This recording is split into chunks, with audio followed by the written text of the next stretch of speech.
Hey there, welcome back to my channel. My name is Brittney Bundles, and today's video is going to be a Q&A video. I haven't done a Q&A video in a really long time. I used to do a Sunday chit chat Q&A video every week, so on Sundays, and I haven't done that in a while. So I just decided to kind of go through a few emails that I received and highlight what the questions are. Also to go through a few DMs and text messages and just choose a few questions to answer today in this video. So if you are interested, be sure to give this video a big thumbs up. Please make sure that you are subscribed, and let's get right into the video. So just pulling up the questions here. So the first question is, does YouTube send 1099s? And my answer to that is yes. And last year I became monetized, and I filled out all of my information so that I could, file taxes on the earnings that I received from YouTube this year. And so I did receive a 1099. I believe the 1099 came in an envelope that said Google on the outside, and inside of it, it had all the information that you need to file taxes. So I didn't really know what to expect because this would be my first year actually receiving anything from YouTube as far as like a 1099 or, anything like that. So being that I got monetized last year, that like I mentioned, I really didn't know what to expect this year. I didn't know if I should expect a 1099. I didn't know if I should go and print it out somewhere. I didn't know if I was going to have it emailed. Like I really didn't know. I couldn't remember what preference I selected when I filled out my tax information when I first was monetized. And I didn't see a lot of videos on YouTube or just out there that, let me know exactly what to expect when filing taxes for YouTube. So yes, I did receive a 1099. So if you are monetized and if you're wondering, hey, should I receive something? You should. I received mine in the mail. I don't know the process of contacting YouTube or Google if you don't receive your 1099. I'm sure it's out there. You probably want to do some research and Google it. But yes, to answer the question, I did receive a 1099. Second question is, should I use paid ads? Now, I think this question is stemming from a video that I did I think it was a few days ago or last week. And the video was pretty much going over the fact that I didn't use paid ads for a whole year and going over my experience not using paid ads. So if you haven't watched that video, feel free to go ahead and check it out. It is in my business playlist. So if you're not taking a look at any of my playlists, take a look there too. I have tons of videos. But I mentioned in that video that I'm in no way trying to discourage anyone from using paid ads. There's nothing wrong with using paid ads. I've actually used paid ads. I just wanted to see for that year how it would go. Would I still get traffic? Would I still be able to generate orders? Would I still be able to get my name out there? So it's kind of like a personal type of assessment that I wanted to do. I wanted to take a look and see how everything with my business would run without me actually paying for Facebook ads or Instagram ads or Google ads. And so, like I mentioned, I go over my experience with how it, worked for me and some of the things that I picked up on not using paid ads. However, I'm not against paid ads. I'll probably use paid ads again. There's nothing wrong with paid ads as long as you have a plan. I think so many entrepreneurs get started with, their business, and you jump out there and you start doing pretty much everything. You start paying for this and paying for that. And although it does, a business takes a lot of aspects, money to keep it going, and creativity and things like that. I wouldn't just say go out there and spend your money without having a solid plan of what you're looking to achieve. There are some people that just go out there and throw money away with the ads. You're not really marketing to your target audience. You really don't have a strategy behind your marketing. You're just going out there spending money. And a lot of times when you don't have a strategy and you're just throwing out money, you end up seeing results that aren't necessarily favorable to you. You may not really like the results that you're seeing. You may say, wow, I feel like I'm wasting money. And so it's not really about what you do. It's kind of how you do it. in that aspect. There's nothing wrong, like I said, with paying for paid ads, but just from my experience, being someone that has actually paid lots of money with paid ads and have seen little return, also being someone that have paid a small amount of money towards the paid ads and seen a larger return, and also being someone that didn't use paid ads, and still seeing a return. I'm just speaking on my experience. So yes, you can use paid ads if you choose to, or no, you don't have to use paid ads. All I'm saying is, if you are going to use paid ads, have a clear plan. I'm going to spend this much for this amount of time. This is what I'm hoping to get from this ad. Understand that it takes time. Be reasonable with what it is, you're looking to obtain. But also keep in mind that you don't just want to necessarily dish out money just because it's easy to click a few buttons and to start promoting. Have a clear vision. What am I actually promoting? What am I hoping to get out of this campaign? What areas am I marketing to? What is my vision? What is my long-term plan?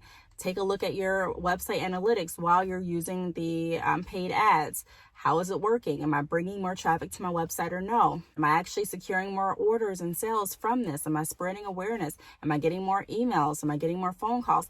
Have a plan of what you anticipate to reap from your ads, and make sure that you're staying on top of it to make sure that you're, getting the most value out of what you're doing. Like I say in a lot of videos, nothing comes overnight. So of course it's going to take time. I'm not saying that you should just go ahead and purchase an ad and pay for a few months of the ad, and if it doesn't work how you intended it to, just to cancel it. I'm not saying that, but I'm saying definitely have a plan and a goal, and continuously check up on the plan and the goal, and alter different things. You may need to go ahead and alter the area that you're marketing to. You may need to go ahead and alter how the ad that you're promoting looks. You may need to go ahead and change a few words around. So just take a look at that. But no, paid ads are not necessarily bad. The next question is, how can I make people take my business serious? I don't want to say you can't, but you can't make anyone feel any certain way or do anything. I always say, or I've said this in other videos, that the best advice that I can give you for others to start taking your business serious is for you to take your own business serious. I don't use words such as my little business, or, my little hobby, or I don't even use my side hustle or my side job. I use, this is my business. When people see that you are actually taking your business serious, because let's be honest, there's literally every couple seconds there's someone that decides to start a business, but not everyone that decides to start a business is really serious about it. So you constantly hear that word of, business owner and entrepreneur being thrown around pretty loosely and lightly. And so when you say, I'm a business owner, a lot of people are looking like, oh, okay, are you really in this? Or is it something that you just decided to do last night and you're going to stop doing it next week? There are so many people that literally start businesses and they're not serious about it. They're either starting it because they just want a couple extra dollars, and they're thinking that, okay, me starting this business is going to give me a few extra dollars to get this. Or they're starting a business because they saw their friends start a business, and, they just want to say, I have a business. There's people that start a business because they may have saw someone on social media start a business, and they're like, okay, this looks easy, I'm going to do it. But not everyone has what it takes to actually stay committed to their business and actually, put in the work to make your business grow, and put in the work to make your business as successful as you want it to be. So when I get this question, how can I make people take my business serious? It's kind of like a two-part answer. There's not, you really can't make anyone do anything. So I can't sit up here and make anyone take me serious, my business serious, or anything. But I can make sure what I can control is how I project my business, how I introduce my business, how I talk about my business.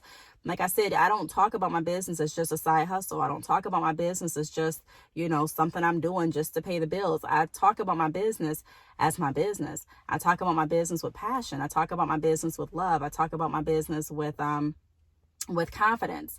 And I do that because that's how I see my business. I don't see my business as a side hustle. I don't see it as just a little hobby. I don't see it as just a little business. Being classified as a small business, or just saying, that little business I'm doing, or, I'm starting a little business. Some things like that really stick in people's minds. It can really stick in our minds too, to the point that we're thinking of our business to the point that we're really thinking of our business as something that's really small, and we're not putting everything into it because we don't really value or really see the potential in our business. It all starts with you. If you don't see the purpose behind what you're doing, it's really hard to convince someone else to see that. If you're not taking your business serious, it's really hard for someone else to take your business serious. If you're looking at your business as just a little side hobby, then a lot of other people may look at your business as a little side hobby. So my advice to that would be, don't really focus on solely, how you can change other people's perceptions of your business, but really focus on your own perception of your business, because how you view your business is going to pretty much project outward. It's going to project to others. Now, of course, you can't make, like I said before, you can't make anyone feel any type of way, but people will start to respect what you respect, if that makes sense. Number 4, I'm not getting all of the emails from customers. What should I do? So if you're not getting emails from customers, what I would do is check my spam and junk folders. Some emails don't come to your inbox. You'll have just some emails that won't. So every night I make sure that I'm checking my spam, I'm checking my junk. And if you're not receiving an email that you thought you should have received, I would reach back out to your customer if you have their contact information, if you have their phone number, if you want to call them or text them, if you have their email address, you may want to send them an email. Hey, I'm just checking back up with you. I didn't receive an email. Just wanted to let you know I'm here if you have any questions or whatever you want to say. But if you're not getting emails, the first thing that I would recommend is to check your spam and junk folders, because a lot of times a lot of emails go there. Last question that I'll go through today is, should I spend all my taxes on my business?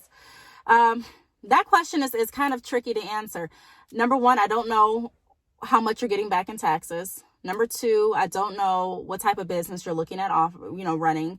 Number 3, I don't really know what your finances look like, as far as, do you already have a good amount of money saved up, for rainy days or for different expenses?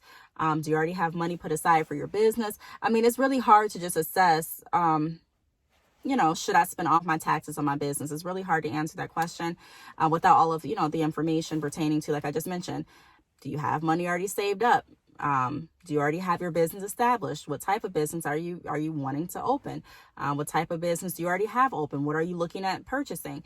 But just to kind of, I guess, give you a generalized blanket answer, I don't recommend spending all of your money on your business. So if you're expecting to get taxes back, and I don't recommend spending every single thing. I personally wouldn't. I would definitely invest some into my business, because for me, I always look at ways to make more money with the money that I have. But I have to be smart. I have children, so I'm not going to say I can't, but I choose not to go and say, you know what, I'm going to put all of this, my last dollar out of all of my savings, or my last dollar from this, settlement that I'm getting, or my last dollar from, your taxes, or the last dollar from this into my business. There's a way to still be very successful and productive in business without spending your last. So only you know what your last is. Only you know, your financial situation. You can still start an online business. You can still purchase inventory. You can do drop shipping. There's so many different options that you have available where you don't have to spend tons of money. Everyone has a different idea of what a lot is. I can go to a restaurant and order, a dish, and I depending on who I'm with, someone may say, wow, you're going to spend that money on that. And someone else may say, wow, that's a really, really good price for this dish. Wow. Okay. I'm going to keep coming back here. They're reasonably priced. So my point is, everyone has a different idea of what they're able to invest in their business. You may say you're able to invest a lot, but your lot may be $200. Someone else's lot may be $10,000. So it's really not looking at a certain dollar amount to get started, but it's really, like I mentioned before, earlier in this video, having a plan. So have a plan of what you're wanting to do and work towards that plan gradually. You definitely don't want to procrastinate, but I always like to say, do what you can with what you have. If you have a couple hundred to invest in your business at this point, do what you can to get started. You can create your website. You can go ahead and you can do drop shipping. If you are looking for a vendor, drop shipping, wholesale, contact me. I offer both of those, services. I'll put my email address and the website across the screen. But you can go ahead and you can do some marketing. You can do advertising. There's really, I don't look for I always look for opportunities in anything that I do. Instead, there's certain mindsets that say, I don't have the money, so I'm not going to do it. And there's another mindset that says, you know what, I don't have the money, but I'm going to be creative and figure out how I can still get it done. So you don't necessarily have to spend tons of money for marketing. I've created videos on how you can market without really spending a whole lot of money or without paying for paid ads. You can get started with your website without paying hundreds and hundreds of dollars per month. You can get started with, whatever business you want without necessarily putting everything you have as far as money into it. I'm not saying that you don't want to invest in your business, because as a business owner, I will tell you that, it definitely benefits you to invest in your business, just like it benefits you to invest in anything that you're passionate about. However, we still want to be smart. And I can't tell you what your budget is. I can't tell you, how much you need to spend on your business. Everyone's different. Everyone has a different strategy. Everyone has a different goal that they're looking to reach. I think so often we think that every business owner has the same goal, and we treat every business owner the same. And the truth is, we all don't have the same goal. We all don't look at our businesses the same. There's some people that are more serious about their business than others. There's some people that have a specific goal that they're wanting to reach with their business, and there's others that really don't. So it's not just a one answer fits all, and get started with your business for this much and then you're going to start making lots of money. I'm not going to sell you that dream, because it's not true. There's people that literally have invested under $500 in their business and are making good money. There's people that have invested thousands of dollars in their business and aren't making any money. So it really just depends. But to answer the question, if your taxes are pretty much all you have as far as savings, you don't have any savings and you're waiting on these taxes, I personally wouldn't spend all the taxes on a business. I would save some, and then I would also use some of the money to go into the business. And then I would also, aside from taxes, think of ways that you can still move forward with your business as if taxes were never to come. You know what I mean? Like, if taxes weren't coming, would you still be okay? If taxes weren't coming, how would you get started with your business? If there were no such thing as getting a refund back, how are you still going to push forward with your dreams? So I like to think of things like that. It's a good habit to get into, of thinking to yourself, what can I do to generate money all throughout the years? My aunt once told me that having money, having financial security gives you freedom. And I loved when she said it, but I never really, I understood it, but it means so much more to me now that I'm an adult. And now that, I'm running a business, because it does provide you freedom. You want to be able to still move without necessarily having to have a job, without necessarily getting taxes back, without necessarily having to take out a loan. You still want to have that freedom to be able to live your life how you want to live it without having to wait for someone else, if that makes sense. And so creating a business is a way to do that. It's a way to provide you financial freedom. And it doesn't come overnight, it doesn't happen in, just a couple weeks, just a month. It may not even happen in a year or a few years. A lot of businesses don't start to make money or see the return until after 5 years of being in business. Everyone's different and everyone has a different story. But I'm just saying that, it's a good habit to get into, of not necessarily getting into the mentality of, I'm just going to wait for this money. Take the money that you're getting each month and put some aside. Start saving, start investing, and start working towards your goal little by little. And if you get a chunk of money in from anything, great. You know what I mean? Like, invest that, save that. You always want to make sure that you're saving. I'll do another video on that, on how to make sure that you're saving and making sure that you are stable no matter what happens. But there's a lot of talk around, I'm just going to take all my money and put it in here. And you can, there's some people that are just, taxes are just like a bonus for them. So they're like, I already have money saved up, it's not like I'm needing this money, but I'm going to go ahead and invest it in this. And, that's fine. Everyone has a different budget. Everyone has a different plan. But, your finances better than anyone. If you are in the position where you really don't have too much saved, and where you feel like it may be a tight year for you looking forward, then no, I would not put all of my money into the business. And that maybe as a shock to some people, but I'm not, I just wouldn't put all of it. I'm not saying don't invest. I'm just saying be smart about it. Be smart about it and be logical and think with a plan. In my opinion, having a plan and being creative is so much more valuable than having money. There can be someone that has less money than you, and actually further than you because of the ideas that they have, the creativity that they have, the passion that they have, the willingness to get started and to stick with it. So money is not the only thing in business. I think a lot of times we focus strictly on money. You know, I just need money. I just need money. And a lot of times you don't need as much money as you think to get started. So I really hope that this video helped. If you have any questions, feel free to leave them down below. Thank you so much for watching, and I will see you all in my next video. Bye.